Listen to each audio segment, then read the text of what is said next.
오늘 우리에게 주신 하나님의 말씀은 디모데후서 2장 14절에서 15절 말씀입니다. 디모데후서 2장 14절에서 15절 말씀입니다. 제가 가진 신약성경 344페이지입니다.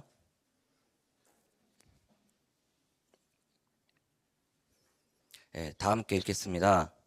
너는 그들로 이 일을 기억하게 하여 말 다툼을 하지 말라고 하나님 앞에서 엄히 명하라. 이는 유익이 하나도 없고 도리어 듣는 자들을 망하게 함이라. 너는 진리의 말씀을 옳게 분별하며 부끄러울 것이 없는 일꾼으로 인정된 자로 자신을 하나님 앞에 드리기를 힘쓰라. 아멘. 오늘 새벽주에 나오신 사랑하는 성도 여러분, 주님의 이름으로 환영하고 축복합니다. 계속적으로요, 바울은 디모데에게 교훈을 하고 있습니다. 왜냐하면 여전히 지금 에베소 교회에 거짓된 그런 선생들이 잘못된 교리를 가르치고 있었기 때문입니다. 그래서 이 바울은 그 마지막 서신인 이 디모데후서를 통해서 또 간절히 바울에게 다시 가르침을 주고 있는 것이죠. 어떠한 가르침이었냐? 그러니까 이단들이 가르친 것이 무엇이냐? 16절에서 18절 말씀입니다. 함께 읽을까요? 망령되고 헛된 말을 버리라. 그들은 경건하지 아니하며 점점 나아가니 그들의 많은 악성 종양이 퍼져나간과 같은데 그 중에 후베네오와 빌레도가 있느니라. 진리에 관하여는 그들이 그릇되었도다. 부활이 이미 지나갔다 하므로 어떤 사람들의 믿음을 무너뜨리느니라. 잘못된 교리가 어디까지 오느냐? 사람들의 믿음을 무너뜨리는 거예요. 왜 무너뜨리느냐? 이 당시 이 거짓된 교리는요, 영지주의적인 쾌락주의가 판을 치는 그런 상황이었습니다. 이게 무엇이냐? 그때 말했지만 영은 귀하고 육체는 악하고 쓸모가 없기 때문에 이들은 육체의 부활을 인정하지 않았다는 거죠. 그래서 이들은 이미 영의 부활은 했다. 하지만 육체는 부활하지 않기 때문에 중요하지 않다. 그래서 이 땅의 삶은 그냥 살면 된다는 그런 가르침을 받고 그렇게 신앙생활이 아니라 종교생활을 하게 되는 것이죠. 그러다 보니까 삶이 어떠했겠습니까? 경건할 수가 없는 거죠. 이만큼 교훈과 가르침, 바른 말씀을 배우고 듣는 것이 굉장히 중요합니다. 왜냐하면 우리는 듣는 대로 살기 때문입니다. 그래서 바울은 디모데에게 이러한 잘못된 교리를 바로 잡고 그런 잘못된 것을 분별하여서 그들에게 알려주라는 그런 중요한 이야기를 하고 있는 거예요. 우리의 몸은 부활합니까? 믿으십니까? 분명히 부활합니다. 왜냐하면 예수님께서 십자가에 돌아가시고 있는 그 몸 그대로 올라가셨기 때문에 그 몸을 가지고 다시 또 내려오시는 거예요. 그것처럼 우리도 이 현실에서는 육체가 썩어질 것이지만 이 부활할 때는 완전한 육체, 우리가 알지는 못하지만 정말 하나님 보시기에 완전한 육체로 다시 부활하여서 우리가 서로 알아볼 수는 있다고 합니다. 그 정도로, 왜냐하면 지자들도 예수님을 보고 부활한 육체를 보고 알아봤기 때문이에요. 한 번에 알아보지 못했지만 보다 보니까 예수님의 그런 모습이 보이는 거예요. 그것처럼 우리도 분명히 몸이 부활합니다. 근데 이들은 이걸 인정하지 않았어요. 그러다 보니까 이 현실의 삶이 굉장히 피폐하고 경건하지 않았다는 것을 바울은 다시 한번 디모데에게 알려주고 있는 것이죠. 그러면서 바울은 디모데에게 그런 사람들과 뭐 하지 말라고요? 다투지 말라고 합니다. 우리 함께 읽은 14절 말씀인데요. 한번 보실까요? 14절 말씀. 너는 그들로 이 일을 기억하게 하여 말 다툼을 하지 말라고 하나님 앞에서 엄히 명하라. 이는 유익이 하나도 없고 도리어 듣는 자들을 망하게 함이라. 이 교리적인 이 이슈로 인해서요, 말 다툼을 하지 말라는 거예요. 너희가 엄히 이렇게 꾸짖고 말은 하지만 그들과 논쟁하지 말고 변론하지 말라. 이거는 듣는 자들이 망하기 때문이에요. 처음에는 우리가 복음을 전할 때, 말씀을 정확하게 전달할 때 사랑을 가지고 그들에게 말을 하죠.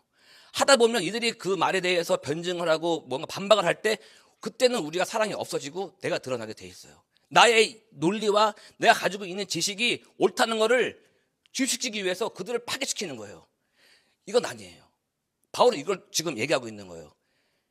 너희가 이것을 굳이 때 사랑으로, 정말 이 영혼을 사랑하는 마음으로 말씀을 전하고 가르쳐야지 너가 이들과 변쟁하고 변론해서 결코 이익될 게 없다는 거예요. 이것을 바울은 언제 알았느냐? 선교 여행, 2차 선교 여행 때 알게 됐어요. 그게 뭐냐면 사도행전 17장 16절 17절 말씀입니다. 사도행전 17장 16절 말씀인데 제가 읽어드릴게요.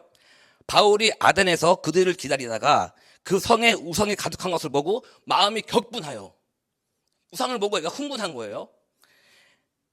유대인과 경건한 사람들과 장터에서 날마다 만나는 사람들과 변론한다고 했습니다. 이 바울이요, 자기가 가지고 있는 말씀, 지식, 또 배운 모든 것들을 동원해서 이 우상을 섬기는 이 아덴이거든요. 있는 이 사람들 내가 다 복음화 시킬 것이다라는 그런 열정을 가지고 한 거예요. 근데 결과적으로 무엇이 지금 바울에게 왔느냐? 32절 말씀입니다. 그들이 죽은 자의 부활을 듣고 어떤 사람은 조롱을 하고 어떤 사람은 이 일에 대하여 내 말을 다시 듣겠다 하니, 이렇게 말을 하거든요. 결론적으로 바울은 총동원해서 열정적으로 만난 사람마다 자기의 지식과 말씀을 전했지만 결국 조롱과 내가 다시 너희들 들어볼게. 이들은 새로운 지식과 새로운 사상에 관심이 많았기 때문에 복음이 어떠한 것인지 진짜 궁금하지 않았던 거예요. 단지 새로운 거니까 들어보자. 괜찮네, 흥미있네. 나중에 다시 또 얘기해보자. 이런 식으로 얘기하고 있는 거예요. 그러다 보니까 바울은 느낀 거죠. 이게 내가 생각했던 거와는 다르구나. 근데 열매가 없는 건 아니었어요. 조금 있었어요. 소수가 믿었어요.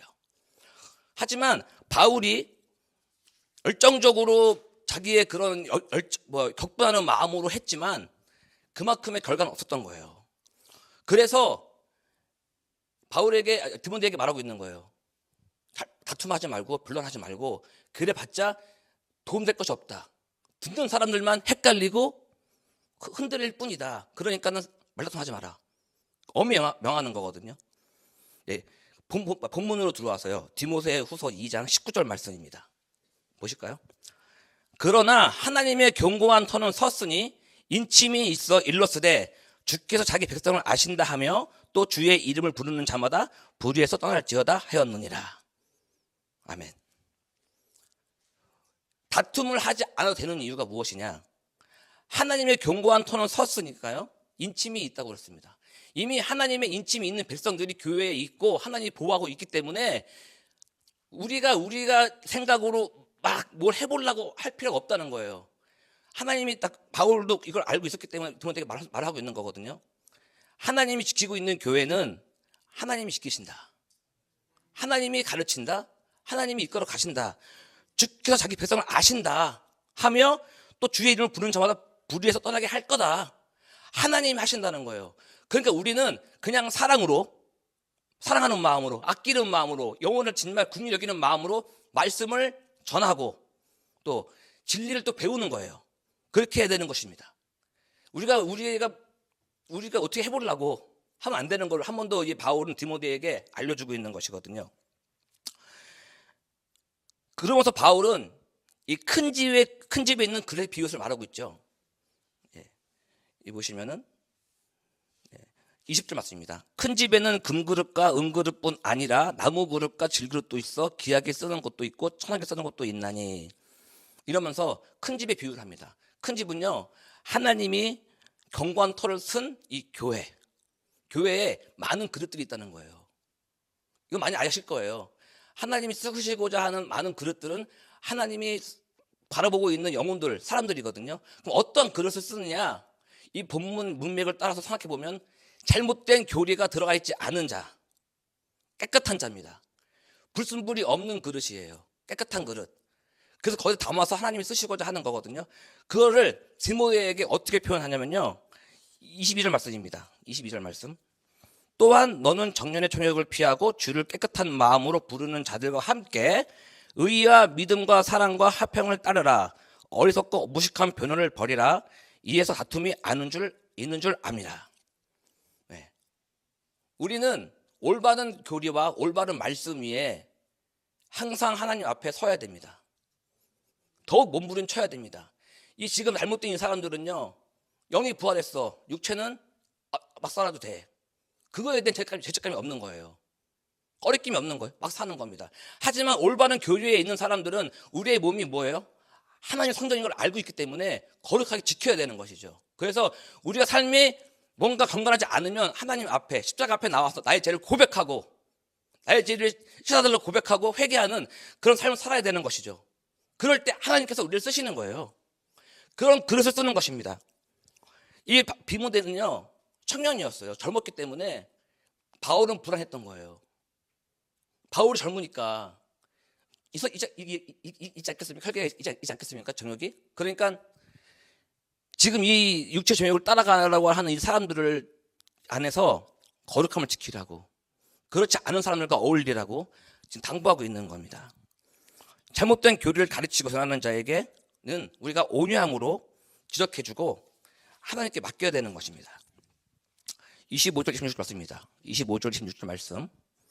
거역하는 자를 온유함으로 훈계할지니 혹 하나님이 그들에게 회개함을 주사 진리를 알게 하실까 하여 그들로 깨어 마귀의 올무에서 벗어나 하나님께 사로잡힌 바 되어 그 뜻을 따르게 하실까 함이라. 또다시 얘기합니다.